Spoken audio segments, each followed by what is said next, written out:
Então, a de hoje sobre a utilização de software é o capítulo 16 do livro Somerville. Então, para começar sobre reutilização, definir o que é reutilização de software, seria uma abordagem de desenvolvimento que tem o objetivo de maximizar o uso de software pré-existente. Então, a definição é bem clara, cada com o conceito que a gente tem de reutilização, já que é usar novamente o que foi definido antes. No caso de software, reusar o software é usar o software novamente. Sempre a engenharia de software teve essa preocupação com a utilização por vários fatores, a gente vai ver ao longo da aula algumas vantagens da utilização. Então sempre foi uma preocupação aumentar, maximizar ou implementar técnicas de reutilização em projetos de software. Nos últimos 20 anos, por exemplo, sempre teve a reutilização, nem que seja em coisas de menor vanidade, como por exemplo bibliotecas, as APIs da linguagem que disponibilizam funções clássicas que você usa em qualquer tipo de sistema, já estão lá prontas para ser reusada, para ser reutilizada. Mais recentemente tem esse movimento open source aí de grandes repositórios com muito código-fonte disponível, como por exemplo é o caso do GitHub, e isso acaba incentivando mais as pessoas a fazerem reutilização. Já que tem tanto código disponível, eu não vou reinventar a roda, vou procurar aquele software que me atende e vou reusar desse repositório open source. Na classificação do livro tem pelo menos 3 tipos de reutilização. Uma classificação mais clássica seria a reutilização de coisas menores, são objetos e funções, por exemplo, reutilização de API da linguagem, por exemplo. Isso sempre ocorreu nos últimos 40 anos, isso é muito comum, você fazer essa reutilização de coisas pequenas, como por exemplo a API da linguagem. Mas isso é uma reutilização muito pouca, muito pequena, vamos dizer assim, muito detalhe. Então surgiu a proposta nos anos 90, 2000, de reutilizar coisas maiores, componentes. Então surgiu a engenharia de software baseada em componentes, que seria uma abordagem com foco nisso, em você reusar componentes que não é simplesmente um objeto ou uma função da API. É um subsistema, um componente arquitetural, lembrando aí um pouco de arquitetura de software, alguma coisa maior que envolve vários objetos que tem uma funcionalidade mais bem definida e que aí você ganha maior já que você está reusando uma coisa maior. E você pode até reusar sistema também. Então, o terceiro nível aí seria você usar o sistema como um todo, você vai ver um sistema com um cliente, por exemplo, um sistema de supermercado, implantou no supermercado X, sei lá, supermercado BH, por exemplo, e agora um novo cliente, sei lá, o EPA supermercado, encomendou um sistema semelhante, você resolve reusar o sistema como um todo, possivelmente fazendo customização, adaptação para o novo cliente.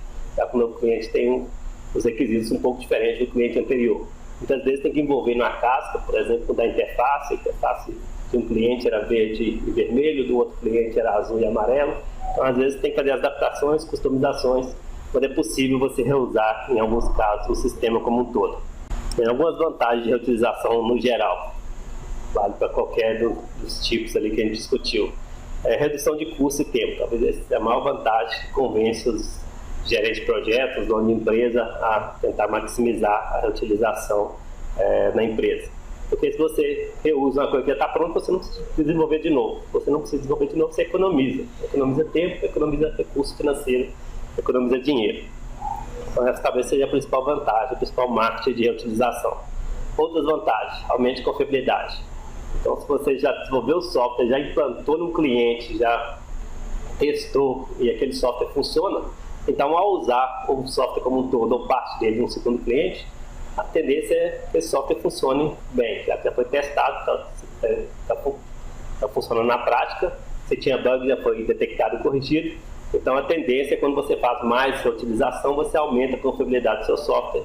A API, por exemplo, das linguagens são altamente confiáveis, porque tem dezenas, centenas, milhares de pessoas usando aquela API e se muita gente usa, os bugs que já tinha foram detectados e é confiável nesse sentido.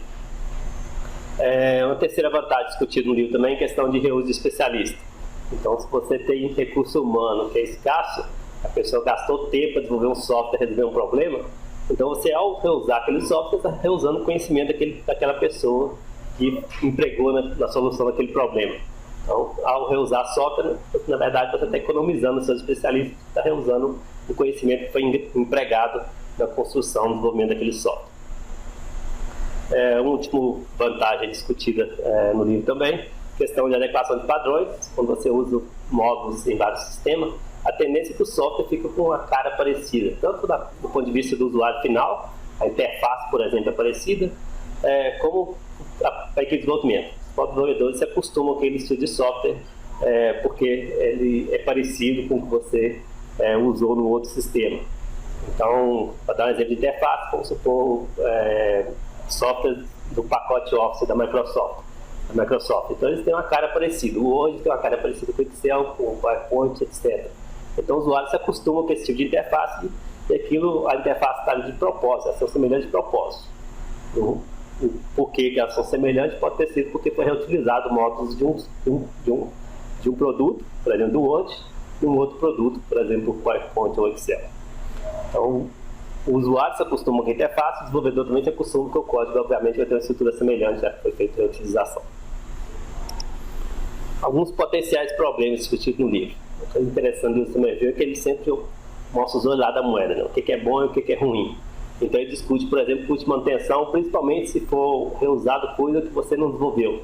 Por exemplo, você foi lá no GitHub, encontrou lá um pacote de um projeto que já atende, você baixa aquilo, incorpora no seu projeto e reutiliza uma coisa que não foi você que desenvolveu.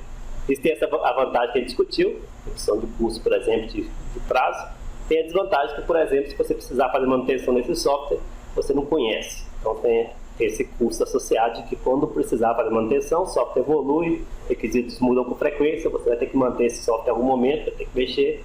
Então, se você for mexer, você pode ter dificuldade se por um acaso não foi você que desenvolveu. Por exemplo, pode tornar incompatível com a versão futura do seu sistema, e aí você vai ter que tornar compatível de alguma forma, ter que fazer manutenção. Outra desvantagem discutida no livro, questão de apoio ferramental. Os IDEs, no geral, são planejados para desenvolver novos sistemas. Então tem lá um editor de texto bem grande para você escrever o seu código novo. Mas os IDEs não são muito preparados para reutilização. Então, se você quer encontrar um produto e reutilizar, para reutilizar, por exemplo, não é muito fácil você fazer no IDE tipo como o Eclipse ou os IDEs que a gente tem aí. Então essa é a discussão do livro que, no geral, os ambientes de desenvolvimento são preparados para você desenvolver coisas novas, não são muito preparados para você encontrar software que já está pronto. Você tem que procurar outros meios, por exemplo, ir no repositório, criar sua própria infraestrutura.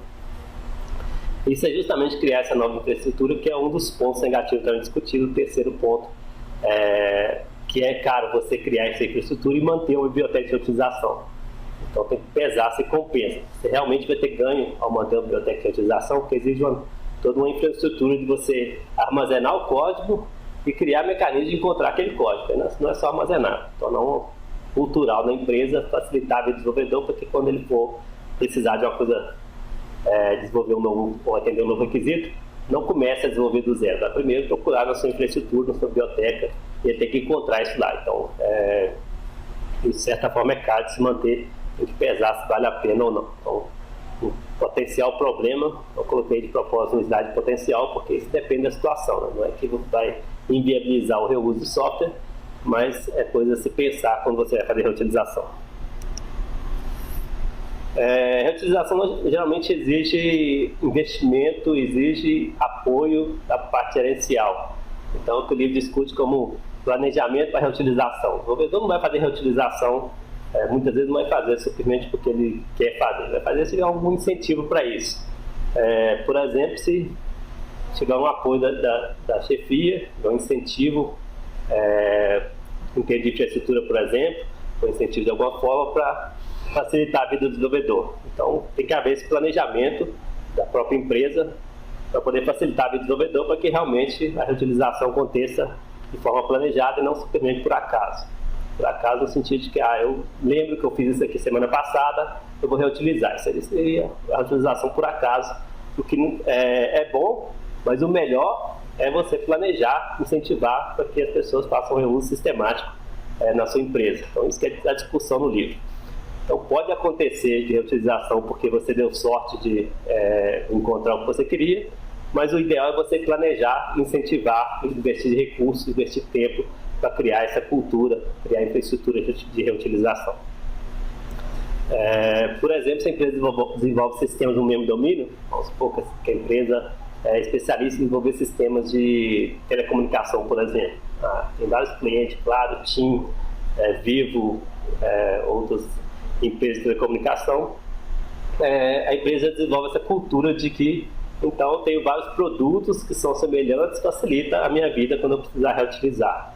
Então, essa que é a ideia. Então, quando você desenvolve vários sistemas do mesmo domínio, você começa a perceber a oportunidade de reutilização. Por exemplo, meu slide aí tem 2 ATM, por exemplo, eu desenvolvi um sistema de caixa eletrônica com o banco A, o mesmo banco, ou para um banco diferente, vou desenvolver um novo sistema de caixa eletrônica, talvez mais moderno, mas se os sistemas são parecidos, está aí uma oportunidade de reusar módulos, reutilizar parte do meu primeiro projeto, do segundo projeto, e planejar para que isso ocorra. Como que ocorre esse planejamento, então? Tem alguns fatores. O livro discute, se não me engano, 6 fatores, eu coloquei 4 aqui nos slides, só para ilustrar qualquer ideia. Então, tem vários fatores que, de certa forma, influenciam se você vai ter uma vida mais fácil ou menos fácil, se você vai conseguir reutilizar com mais facilidade ou não. Por exemplo, cronograma de desenvolvimento, eu vou passar cada um desses outros slides. Por enquanto, eu vou só citar os próximos slides, eu explico um pouco sobre cada um. Cronograma de desenvolvimento, ciclo de vida do software, conhecimento e experiência da equipe e domínio da aplicação. Tem outros 2 casos citados no livro texto. Então, um dos pontos que favorece o planejamento para reutilização, o que deve ser considerado, um dos fatores que deve ser considerado para reutilização, é a questão do cronograma. Então, um ponto vantajoso para a reutilização é porque você ganha em tempo. Você não vai precisar desenvolver um software novo, você vai ganhar tempo ao reutilizar uma coisa que já está pronta. Então, essa é uma discussão do livro. Se você está com o cronograma apertado, pode valer a pena você perder um tempo, vamos dizer assim, tentando reutilizar, porque depois você vai recuperar esse tempo, porque você não vai ter que desenvolver o produto, ou aquela parte do produto do zero, para poder ganhar uma coisa já parcialmente pronta. O livro discute também o outro lado da moeda, que é se o seu cronograma já está atrasado, ainda você vai gastar algum tempo para procurar, se você não conseguir encontrar o que você precisa, você vai atrasar ainda mais o projeto. Então, ele cita que você pode ser um fator decisivo, mas tem que ser bem pensado, porque você pode ganhar tempo se você encontrar o que você quer, você encontrar a oportunidade de reuso, encontrar as partes utilizáveis. Se você não encontrar o que você quer, não encontrar nada para reutilizar, você vai acabar perdendo tempo procurando e vai atrasar mais ainda um projeto que já estava atrasado. Então, um fator a se considerar em 2 situações. Pode ser vantajoso ou não você aplicar reuso em determinada situação. Um outro fator a se considerar é a questão do ciclo de vida do software. Isso é mais relativamente fácil de entender. Então, a questão de o software ele evolui, o software sofre mudanças com o tempo, os requisitos mudam, e você reutilizar, você tem que pensar nisso. Então, eu vou desenvolver o software não para resolver o meu problema de agora. Eu vou desenvolver o software que vai ser usado pelos usuários por 3, 5, 10 anos. E aí, nesse tempo, eu vou ter que fazer manutenção. E aí, vale a pena, por exemplo, incorporar um módulo fechado, caixa preta, que não foi eu que desenvolvi? Então, se o software vai sofrer manutenção frequente, pode ser que incorporar um componente terceiro não vale a pena. Porque depois você vai ter que fazer manutenção nesse software, e se não foi você que desenvolveu, vai ser mais difícil. Então, uma coisa é você vai fazer manutenção no software que você desenvolveu, que você conhece. Outra coisa é você ter que fazer manutenção na coisa que você pegou prontinha no GitHub, que você não tem a mínima ideia de como foi desenvolvido. Você vai ter que entender, dificuldade de entender, e além disso, pode ter alguma pegadinha ali no código que você acaba caindo. Então, considerar isso. Se o software vai evoluir frequentemente, vai ter manutenção frequente, talvez não vale a pena você incorporar código desconhecido. Vale a pena você desenvolver o seu próprio código, porque aí você tem confiança daquilo, e quando precisar mexer, você sabe fazer manutenção. Outros 2 fatores, questão de experiência da equipe, então, também é meio óbvio. Então, utilizar exige um certo grau de criatividade, exige pessoas experientes, principalmente para conhecer a técnica de utilização. Então, tem que, por exemplo, usar um framework, tem que conhecer o framework. Usar uma API, conhecer a API. Vou usar, sei lá, uma infraestrutura maior, componentes, ou um sistema, tem que conhecer essa infraestrutura, esse sistema. Então, existe, de certa forma, a experiência da equipe naquela utilização para você conseguir aplicar aquilo facilmente. Se você não tem uma equipe experiente, você vai ter que gastar com treinamento, por exemplo. Tem que pesar, é um fator para se considerar, e se vale a pena eu fazer a utilização nesse cenário onde eu vou ter que treinar a equipe, uma nova infraestrutura, uma nova tecnologia, para que aí sim eu consiga efetivamente fazer a reutilização de software. Então, se considerar essa equipe já tem um domínio daquilo ou não, você tem experiência naquele tipo de utilização ou não. Um outro caso, também discutido no livro, é a questão do domínio. Então, se você vai desenvolver um sistema de e-commerce, por exemplo, sistema de informação típico, é fácil você encontrar coisas para reutilizar. Vai lá no GitHub, por exemplo, procura por software de e-commerce, você vai encontrar dezenas lá de exemplos, talvez até centenas de sistemas que de certa forma lidam com o comércio eletrônico. Você vai desenvolver um software, sei lá, para as Forças Armadas, uma companhia aérea, para a Embraer, algum domínio muito específico, dificilmente você vai encontrar módulos prontinhos para esses domínios mais específicos. Então o domínio da aplicação de certa forma influencia. Se é um sistema, um domínio mais comum, sistema de informação típico, é fácil você encontrar coisas para reutilizar, bibliotecas, componentes, ou mesmo sistemas. Sendo um domínio mais específico, por exemplo, Forças Armadas ou aviação, talvez seja um pouco mais complicado você encontrar software para reutilizar. Essa primeira parte, a introdução à reutilização, está no início do capítulo 16, até mais ou menos a seção 16.1.